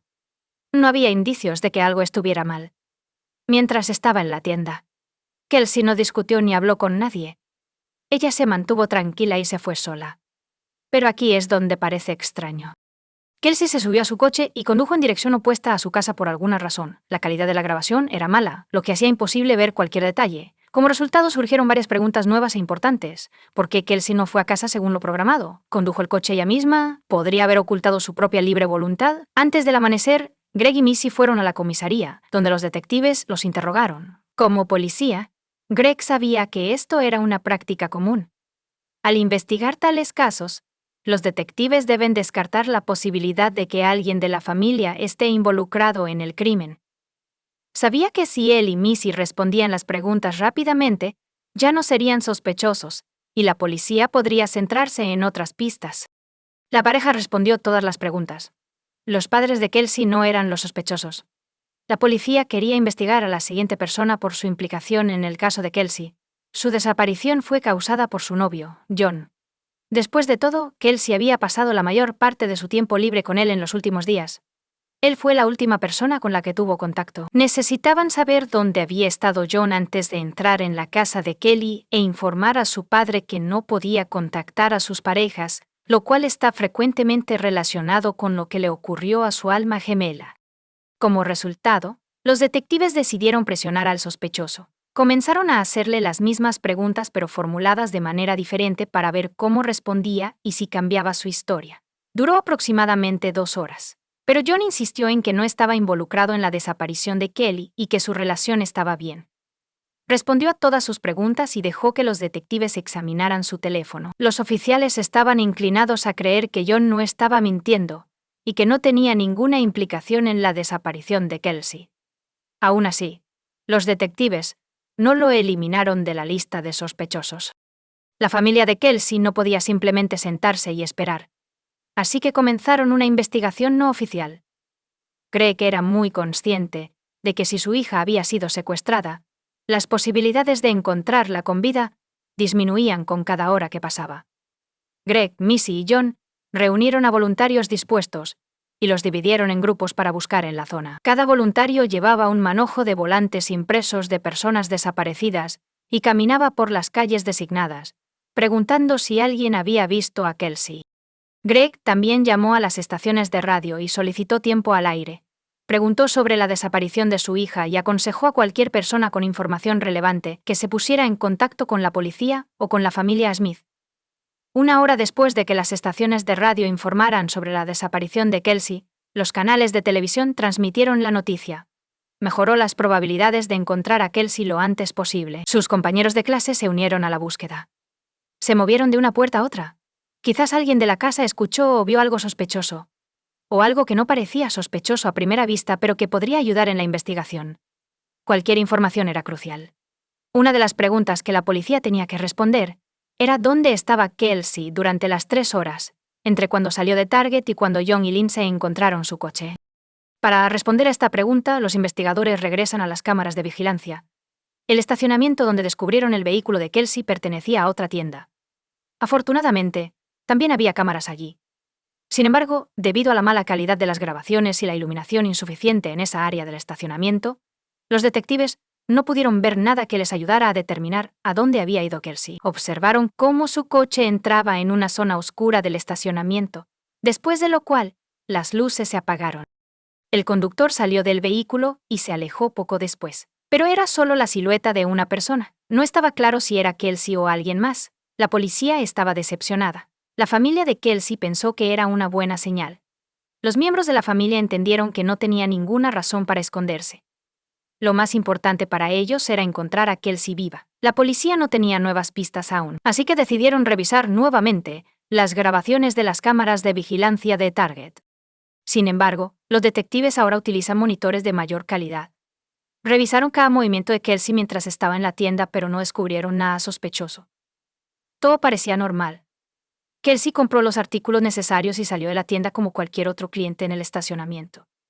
¿Qué podría haber pasado allí para causar la desaparición de Kelsey? A pesar de la mala calidad de la grabación, los detectives descubrieron un detalle sospechoso. Después de salir de la tienda, Kelsey fue al estacionamiento para aparcar su coche y abrió la puerta trasera para guardar los artículos comprados. Luego, se acercó a la puerta del conductor. En ese momento, el investigador notó una mancha borrosa siguiéndola. La policía creía que Kelsey había sido atacada cuando se subió al coche, lo que indicaba un secuestro. Los investigadores vieron repetidamente la grabación. Sin embargo, debido al ángulo de visión y la calidad de la grabación, no pudieron ver el panorama completo. La puerta se cerró en unos 15 segundos, y el coche salió del estacionamiento. Quizás, su coche tomó la dirección opuesta a su casa porque ella no estaba conduciendo, o alguien la amenazó. Los detectives no querían decirles a los padres de Kelsey que su hija probablemente había sido secuestrada. La policía solo tenía una grabación en video de la abducción como evidencia. Sin embargo, era imposible ver quién lo hizo. Esta persona llevaba una camiseta blanca y pantalones cortos oscuros. Así, los investigadores volvieron a las grabaciones de CCTV del objetivo. Pero esta vez, esperan ver a alguien con una camiseta blanca y pantalones cortos oscuros. Y entonces notaron algo nuevo. Un hombre con una camiseta blanca y pantalones cortos oscuros seguía a Kelsey a donde quiera que fuera. Mantenía su distancia para que Kelsey no sospechara nada. Pero él siempre estaba presente. Estaba claro que este hombre estaba siguiendo a Kelsey. Cuando Kelsey se acercó a la caja para pagar los productos, él se dirigió a la salida sin prisa. Obviamente, salió primero de la tienda y la esperó en el estacionamiento. Poco después, la policía pudo obtener una imagen más clara de su rostro. No era de una calidad perfecta, pero esperaban que alguien pudiera reconocer a esta persona. La policía pidió ayuda a la comunidad para identificar al hombre. El número de llamadas con posibles pistas superó las 1000. Tomó mucho tiempo revisar esta cantidad de datos. Los detectives intentaron filtrar la información que probablemente no fuera relevante para la investigación. La policía interrogó a varias personas que se parecían a este hombre, pero ninguno de ellos era a quien necesitaban localizar. El avance en este caso llegó después de que la policía localizara el teléfono de Kelsey. Después de que desapareció, su teléfono fue encontrado en una zona boscosa cerca del lago Longview, Missouri, a unas 15 millas de Target. Para este momento, el FBI se había unido a la investigación. Enfocaron la búsqueda en el área donde el teléfono de Kelsey estuvo activo por última vez. Alrededor de 200 personas participaron en ella. Kelsey fue descubierta 4 días después de su secuestro y solo 45 minutos después de que su compañía de teléfonos móviles proporcionara información sobre la actividad de su teléfono que merece ser analizada detenidamente. Abordaremos este tema más adelante. Desafortunadamente, ella había muerto. El criminal intentó ocultar las pruebas del crimen escondiendo su cuerpo debajo de las hojas y ramas de los árboles. Kelsey estaba desnuda, revelando el motivo de este crimen. Sus pertenencias estaban a unos pocos pies de ella. Durante el examen forense, los expertos determinaron que Kelsey murió por estrangulación. El criminal se suicidó con su propio cinturón. La policía tuvo que dar la peor noticia de la vida de sus padres. La muerte de Kelsey devastó a su familia y amigos. El criminal seguía suelto, y la policía necesitaba encontrarlo lo antes posible, porque temían que secuestrara a otra persona. En esta etapa de la investigación, la policía solo tenía grabaciones de CCTV. Como resultado, los investigadores decidieron realizar otro estudio sobre ellos, sabiendo que alguien había abandonado el coche de Kelsey en el estacionamiento a las 9:17 p.m. Los oficiales decidieron investigar qué estaba sucediendo en el estacionamiento de Target al mismo tiempo. Vieron a un hombre correr hacia una camioneta oscura estacionada en el estacionamiento, entrar en ella y alejarse. Era alrededor de las 9:22 p.m. Sin embargo, es posible que esto haya sido solo una coincidencia no relacionada con el caso. La camioneta salió del estacionamiento de Target después de que ya se había oscurecido. Pero, ¿qué pasa si la persona que conducía el coche llegó durante el día? Los investigadores revisaron la grabación que confirmó sus suposiciones. La camioneta azul llegó al estacionamiento de Target a las 6:05 p.m. Kelsey entró en el estacionamiento un minuto después, aparcando junto a esta camioneta por alguna maligna coincidencia. Quizás esa fue la primera vez que el criminal la vio. La policía publicó imágenes de la camioneta y del hombre que seguía a Kelsey con la esperanza de que alguien pudiera identificarlo. Y resultó en que la gente llamara a la comisaría para decir que conocían al hombre de la foto. Uno de los llamantes se presentó como colega y el otro como amigo. Ambos llamantes dieron el mismo nombre: Edwin Hall. Tenía 26 años, poseía una camioneta y estaba casado con un hijo. La policía investigó el pasado de Hall y descubrió que, aunque no tenía condenas en la adultez, sí tenía un historial juvenil por amenazar a su hermana adoptiva con un cuchillo de pan cuando tenía 15 años. Si Hall fue quien secuestró y asesinó a Kelsey Smith, puede que haya intentado huir después de que su imagen apareciera en los medios. Como resultado, la policía fue a su casa de inmediato. Cuando llegaron los policías, notaron que Hall estaba metiendo cosas en su coche. Tenía la intención de huir con su familia, pero la policía lo detuvo primero. Arrestaron a Edwin Hall y lo trasladaron a una comisaría para interrogarlo. Les dijo a los detectives que no tenía ninguna implicación en la desaparición y muerte de Kelsey Smith. Dijo que no tenía idea de quién era ella. Sin embargo, todos sabían que estaba mintiendo, porque las grabaciones de CCTV de Target mostraban claramente a Hall siguiendo a Kelsey. Cuando le hablaron sobre la grabación, pudieron refutar sus afirmaciones. Admitió que observaba a Kelsey porque admiraba sus piernas. Sin embargo, Edwin continuó negando cualquier contacto con Kelsey después de que ella salió de la tienda. Aceptó darle a la policía su muestra de ADN y huellas dactilares para que lo eliminaran de la lista de sospechosos. Calle estaba seguro de que no había dejado ninguna pista. Sin embargo, se equivocó al creer que su huella dactilar coincidía con las encontradas en el cinturón de seguridad y el coche de Kelsey. Esta información vinculó directamente a Hall con el secuestro y la muerte de Kelsey Smith. Después de todo, no había otra explicación para su huella dactilar en el cinturón de seguridad. Por lo tanto, independientemente de lo que dijera Edwin Hall, la policía sabía que él fue quien se acercó a Kelsey en el estacionamiento. Después de que los detectives le informaron sobre la coincidencia de las huellas dactilares, decidió no esperar los resultados del ADN y confesó todo. Para evitar la pena de muerte, Al acordó revelar todos los detalles del crimen que cometió. Dijo que le gustó Kelsey cuando la vio en el estacionamiento de Target. Al comenzó a seguirla mientras ella estaba de compras, y luego esperó hasta que llegó al coche. Después de esto, sacó su arma y la atacó. Al la empujó hacia su coche y la llevó a una zona boscosa fuera de la ciudad. Allí, le dijo a Kelsey que se desnudara y eventualmente la mató porque temía que ella le contara todo. Luego, Al le escondió el cuerpo de Kelsey debajo de ramas y hojas y se alejó. Después de dejar el cuerpo de Kelsey en un estacionamiento cercano, regresó a Target, donde previamente había estacionado su camioneta, y condujo a casa. Missy y Greg Smith afirmaron que, tras la muerte de Kelsey, notaron que la mayoría de los crímenes violentos tenían como objetivo a niños y jóvenes adultos. Queríamos evitar que esto le sucediera a otros. Missy Smith declaró que con ese objetivo en mente desarrollaron seminarios de concienciación sobre seguridad. Greg Smith era oficial de policía cuando su hija murió, así que aplicó los métodos de entrenamiento que aprendió en el ejército a un entorno civil. La ley Kelsey Smith se aprobó en Kansas en 2009 y existen leyes similares en otros 23 estados. Sin embargo, en 2016 no logró ser aprobada por la Cámara de Representantes de los Estados Unidos. Los miembros del Congreso que votaron en contra del proyecto de ley citaron preocupaciones de privacidad y la capacidad de las fuerzas del orden para acceder a la información. Sin citaciones, los CIMID afirman que solo se revelará una ubicación, así que los mensajes de texto, las fotos y las llamadas telefónicas estarían prohibidos. Durante 13 años, la pareja ha estado abogando por un cambio en el Congreso. Una cosa los mantiene en marcha. Es Kelsey, sin duda. Greg Smith identificó a Kelsey como una joven de 18 años que recientemente se graduó de la escuela secundaria, quien salió de un Target en Overland Park y desapareció. A una compañía de teléfonos móviles le tomó 4 días liberar la información de la ubicación de su teléfono. Una vez, lo hizo. La policía descubrió su cuerpo en 45 minutos. Los Smith dedicaron sus vidas a promulgar legislación para acelerar el proceso para otras familias. Te habría ahorrado días de buscarla y no saber si tu hija seguía viva o cuál era su destino. Mrs. Smith declaró que si las fuerzas del orden determinan que existe una emergencia, la ley Kelsey Smith requiere que los proveedores de comunicación inalámbrica divulguen la información de ubicación de un dispositivo. También otorga inmunidad a la compañía telefónica por hacerlo. En general, sirve como una herramienta para las fuerzas del orden. Vivimos en una era tecnológica, así que, ¿por qué no darles todas las herramientas que necesitan para encontrar a alguien?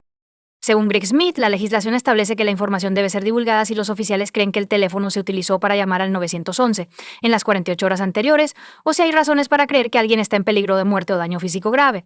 En septiembre de 2008, el jurado declaró a Edwin Hall culpable de todos los cargos. Durante el juicio, se disculpó con la familia de Kelsey y expresó un profundo arrepentimiento. El tribunal lo condenó a cadena perpetua sin posibilidad de libertad condicional. Kelsey, que habría cumplido 34 años el 3 de mayo, se ha convertido en el rostro de un movimiento para obligar a los proveedores de telecomunicaciones a ser más receptivos en situaciones de emergencia, especialmente a medida que la tecnología GPS y los teléfonos celulares han mejorado y evolucionado en los últimos 16 años. Comparte tu opinión con nosotros en los comentarios y suscríbete al canal para más.